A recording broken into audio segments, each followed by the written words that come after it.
1940s एक ऐसा दशक था जब भारत और चाइना दोनों एक बार फिर से जन्म ले रहे थे। जब दोनों देशों में सब कुछ बदल रहा था। साल 1947 में भारत ने अंग्रेजी सरकार से खुद को आजाद करके खुद का एक अलग लोकतंत्र बनाया। At the stroke of the midnight hour, when the world sleeps, India will awake to life and freedom. और वहीं पर दूसरी तरफ चाइनीज कम्युनिस्ट ने भी वहां की गवर्नमेंट को उखाड़ फेंका, ओवरथ्रो किया और 1949 में खुद को आजाद करके People's Republic of China PRC form किया।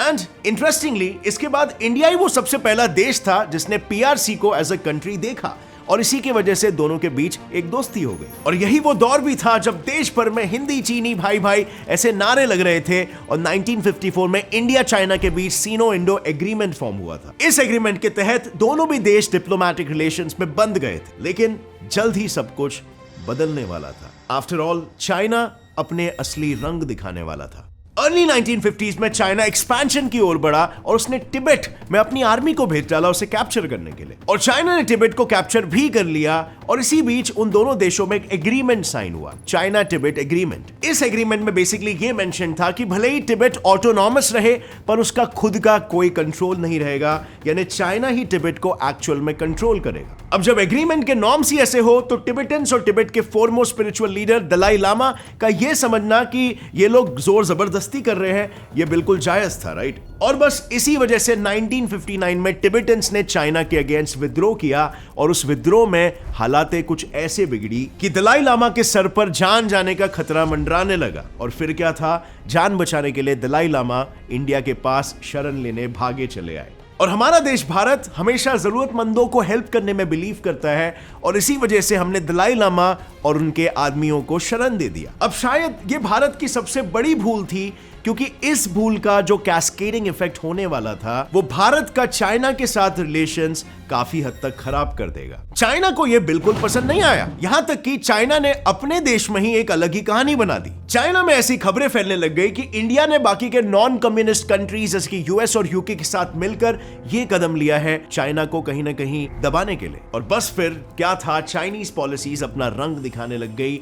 भारत को यह महसूस होने लगा कि चाइना का capital Beijing Indo China agreement के खिलाफ होकर उस एग्रीमेंट को डिसरिस्पेक्ट कर रहा है। हर एक स्टेप और पॉलिसीज में चाइना के एंटी इंडिया सेंटिमेंट्स दिखने लग गए और इससे हुआ ये कि दोनों मुल्कों के बीच में काफी टेंशन शुरू हो गए और उस टेंशन ने जन्म दिया 1962 के क्लाइमैक्स को। जैसे आज बार बार भारत में चाइना लकीरें खींचने की कोशिश करते रहता है, ठीक वैसे ही हरकत चाइना ने 1962 में भी की थी और उसी का प्रतिशोध करने के लिए 1962 में इंडो सीनो वॉर छिड़ गया था। इस जंग का नतीजा ये निकला कि चाइना ने जो गोल डिसाइड किया था कि वो अक्साई चीन को अपने अंडर में लेगा, वो उसने कंप्लीट किया। वेल, यस, ना सिर्फ हमारी टेरिटोरियल बेसिस पर लॉस हो गई थी, बट इसके साथ स्ट्रेटेजिक और मिलिट्री डिफीट भी हो गई थी। और इसके पीछे का एक मेन रीजन यह भी था क्योंकि इंडिया ने युद्ध के लिए कभी प्रिपेयर भी नहीं किया था।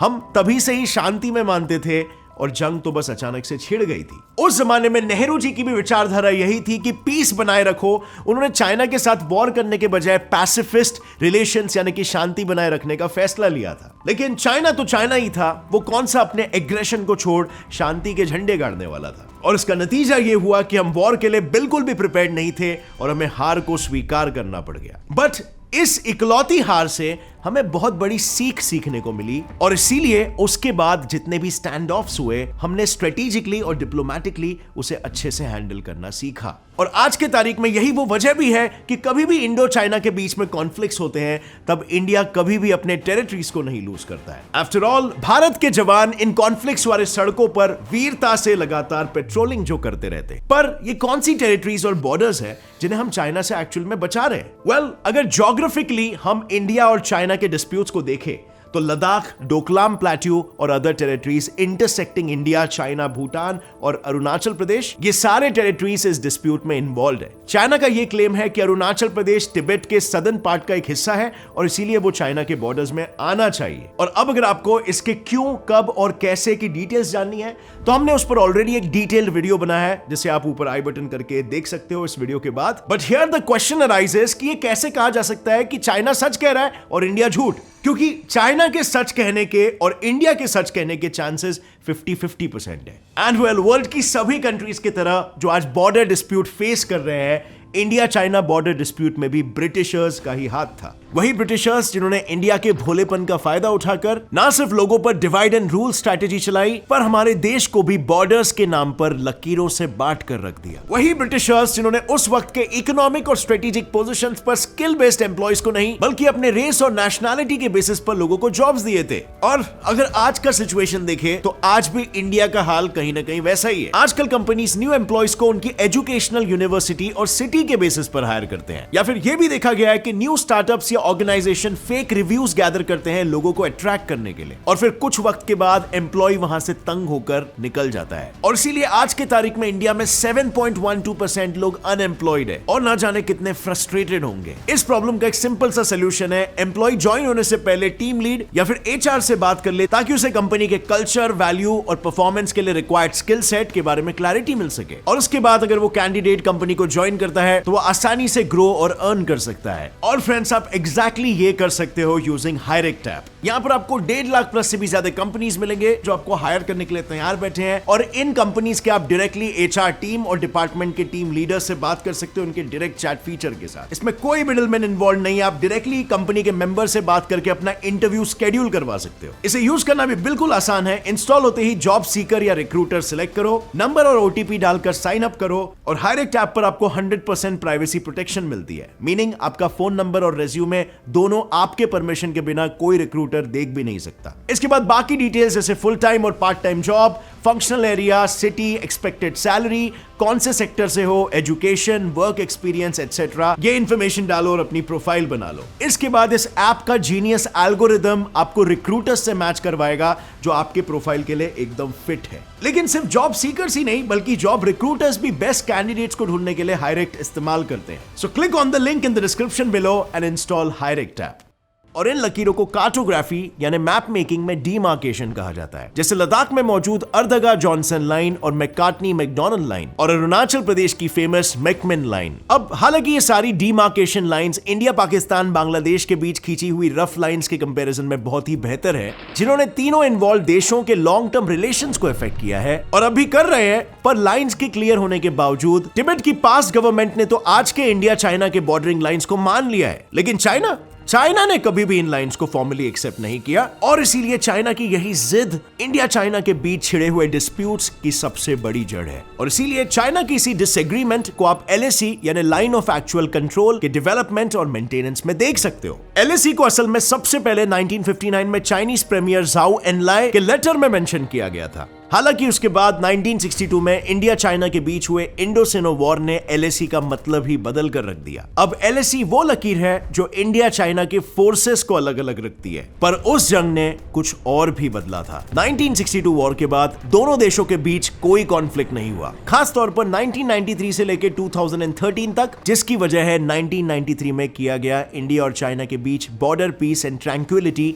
एग्रीमेंट। और 1996 और 2005 में एक अमेंडमेंट भी किया गया था जो ये कहता है कि फेस ऑफ्स के दौरान फोर्सेस फायर आर्म्स नहीं यूज कर सकते। और सिर्फ इतना ही नहीं, उस दौरान इंडिया से अपनी दोस्ती बनाए रखने के लिए चाइना डिस्प्यूटेड एरियाज को नो मैंस लैंड यानी अपनी और इंडिया दोनों की ही टेरिटरी ना मानने के लिए भी राजी हो गया था, जिससे दोनों देशों के फोर्सेस इस लैंड पर नजर रखने के साथ सिर्फ इसे पेट्रोल कर सकते थे। उनका वहां पर परमानेंट प्रेजेंस अलाउड नहीं था। लेकिन लेट्स नॉट फॉरगेट कि हम चाइना की बात कर रहे हैं, क्योंकि चाइना के नाम से ही अपने आप चीजें उल्टी दिशा में रुख बदल देती है, और आगे भी ऐसा ही हुआ। चाइना एग्रीमेंट साइन करने के बावजूद फिर एक बार डिस्प्यूट पर उतर गया। अप्रैल 2013 चाइनीज ट्रूप्स ने नॉर्दर्न लद्दाख के दौलत बेग ओल्डी सेक्टर में एग्रीमेंट्स के खिलाफ जाकर कैंप्स एस्टैब्लिश कर दिए, और इसे रोकने के लिए जब इंडियन सोल्जर्स ने कैंप लगाए तो चाइना ने अपने कदम पीछे लेने के बजाय लड़ाई की तैयारी शुरू कर दी। हालांकि मई 2003 में बिना किसी फेस ऑफ के ये टेंशन डिफ्यूज हो गया, लेकिन ये 2013 की सिर्फ शुरुआत थी। चाइना इसके बाद ऐसी हरकतों से बाज नहीं आने वाला था। सितंबर 2015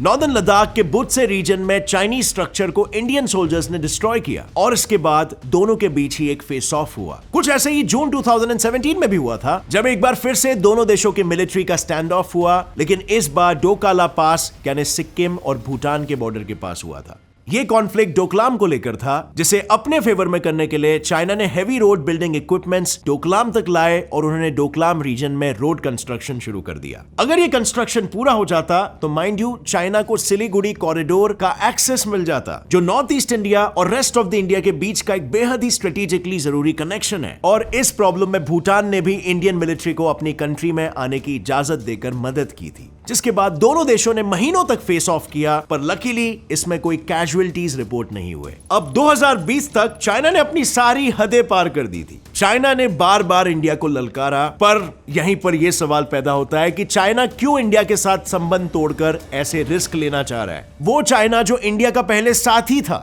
अगर चाइनीज पॉलिटिकल एजेंडा के हिसाब से देखा जाए तो अपने एक सिग्निफिकेंट नेबरिंग कंट्री से रिस्क मोल लेने के पीछे दो वजहें हो सकती है। नंबर 1, चाइना खुद को tactically significant piece of land मानता है, और नंबर 2, उसे लगता है कि बाकी एशियन कंट्रीज की तरह उसे इंडिया के पीस के वजह से कभी यहां से बैकलैश नहीं आएगा। पर वास्तव में इंडिया की तरफ से बैकलैश तो आना ही था, क्योंकि 2021 में चाइना ने तिब्बतन बॉर्डर्स पर अपने कब्जे को मजबूत बनाने के लिए वहां पांगड़ा नाम के गांव को कंस्ट्रक्ट कर लिया। और इस लिस्ट में पांगड़ा इकलौता नहीं था। भूटान ने क्लेम किया कि चाइना के ऐसे बहुत से गांव तिब्बत में ऑलरेडी बसे हुए हैं। चाइना की इस हरकत को टेक्निकली या स्ट्रेटेजिकली सलामी स्लाइसिंग कहते हैं, यानी एक साथ बड़ा वार नहीं बल्कि लोगों के नजरों में बिना आए छोटे छोटे हिस्सों से बिना लड़े कब्जा पा लेना। शी जिनपिंग की ये सलामी स्लाइसिंग स्ट्रैटेजी इतनी प्रतिमाशाली है कि एक ऐसा प्रोसेस है जो किसी के नजर में नहीं आता और कोई इसे क्वेश्चन नहीं करता। लेकिन इंडिया अलग है। भले ही इंडियन मिलिट्री टेक्नोलॉजी और इंफ्रास्ट्रक्चर में थोड़ी पीछे हो, पर शायद इंडिया इकलौता ऐसा देश है जो चाइना से किसी भी हद तक लड़ने के लिए तैयार है। और तभी तो इंडिया ने चाइना के BRI यानी बेल्ट एंड रोड इनिशिएटिव को अपोज की। नॉट ओनली दैट, इंडिया ने हमारे दुश्मन देश पाकिस्तान की मदद करने वाले चाइना के एप्स को भी बैन कर दिया। और सबसे जरूरी, उसने क्वाड यानी क्वाड्रिलैटरल सिक्योरिटी डायलॉग को डबल बढ़ावा दिया, जो कि यूएस के लिए एक बेहद ही अच्छी बात थी, क्योंकि वो कई डेकेड से इस मौके का इंतजार कर रहे थे कि वो हमारे साथ टाइज को बढ़ाए। जिसकी वजह बिल्कुल साफ है, यूएस के पॉलिसी मेकर्स इंडिया को एक जियोपॉलिटिकल काउंटर बैलेंस ही नहीं बल्कि चाइना के कंपैरिजन में एक इकोनॉमिक ऑल्टरनेटिव और डेमोक्रेटिक कॉन्ट्रास्ट भी मानते हैं। मतलब इन शॉर्ट, अगर इंडिया इकोनॉमिकली तरक्की करता भी है तो भी इंडिया में सब कुछ बैलेंस में रहेगा और चाइनीज पार्टी की तरह वहां पर उतल फुतल, कॉन्सेंट्रेशन पावर और एंटी डेमोक्रेटिक हरकतें नहीं होगी। और यही वो बात है जो चाइना को नाखुश कर देता है। चाइना को इंडिया और यूएस के बीच फॉर्म होने वाले अलायंस से बहुत तकलीफ है, और इसीलिए भी चाइना इंडिया के साथ लगातार पंगे लेते रहता है और हमारे टेरिटरीज पर अपना कब्जा करने की कोशिश करते रहता है। इस हद तक नहीं लेकिन कि हम हमारी प्रॉब्लम्स को लेकर सीधा यूएस के पास पहुंच जाए और इंडिया यूएस के टाइज और स्ट्रांग हो जाए, क्योंकि इससे उसका भी नुकसान होना तय है। और इसीलिए अगर आपने लॉट ऑफ चाइनीज टैक्टिक्स को ऑब्जर्व किया होगा या फिर उनके बिहेवियर को ऑब्जर्व किया होगा, तो पहले वो पुश करते हैं, थोड़ा सा प्रेशर अप्लाई करते हैं, फिर थोड़ा कूल डाउन होने देते हैं। कभी भी डायरेक्टली वॉर के लिए नहीं जाते। बट या दैट इज नॉट टू से कि कभी भी एक चिंगारी की वजह से भी सिचुएशन हाथ से बाहर नहीं निकल सकती। सो आपकी इस कॉन्फ्लिक्ट को लेकर क्या राय है? क्या आपको लगता है कि हमें दलाई लामा की मदद नहीं करनी चाहिए थी?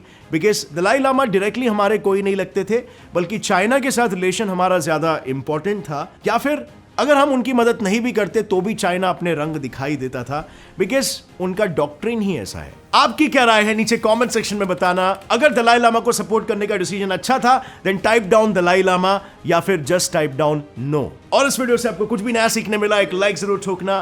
Gate set fly fact channel को भी सब्सक्राइब कर लो और बेल नोटिफिकेशन दबाओ ताकि आगे आने वाली हमारी कोई भी इंटरेस्टिंग वीडियो की अपडेट आप मिस ना कर सको। और फ्रेंड्स, जाने से पहले हाईलाइट ऐप को डाउनलोड करना मत भूलना। अपने जॉब सर्चिंग फेस पर फुल स्टॉप लगा दो। Link is in the description. See you next time friends. Till then as always stay curious, keep learning and keep growing. Jai Hind.